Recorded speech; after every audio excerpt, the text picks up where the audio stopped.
পবিত্র কোরআনের অন্য যত সব আয়াত আছে আপনি অর্থ জানেন, অর্থ বুঝেন, অথবা না জানেন অথবা না বুঝেন, কোনো সমস্যা নেই।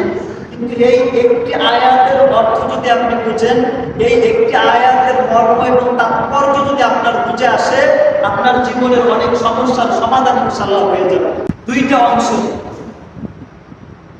মা কানা আল্লাহু লিউআযযিবাহুম ওয়া আনতা ফীহিম। প্রথম অংশ, রাসূল আপনি যতদিন পর্যন্ত উম্মতের মাঝে আছেন, হায়াতে আছেন, জীবদ্দশায় থাকবেন, আমি আল্লাহ আপনার উম্মতকে ধ্বংস করে দিব না, শাস্তি দিব না।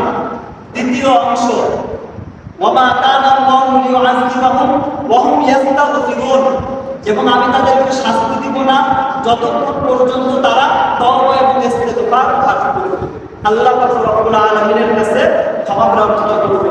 এজন্য এই আয়াতের দিকে খেয়াল করলে এটা বোঝা যায় প্রতিটি উম্মতকে আল্লাহ তাআলা এক একটা গুনাহের কারণে ধ্বংস করে দিয়েছেন। ওই গুনাহগুলো এই উম্মতের পরতে পরতে রন্ধ্রে রন্ধ্রে রগ পেশার ভিতরে ঢুকে গিয়েছে। এই উম্মত ওই গুনাহগুলো করছে, এরপরেও আল্লাহ পাক রব্বুল আলামিন শাস্তি দিচ্ছেন না, সকলে ধ্বংস করছেন না। কেন?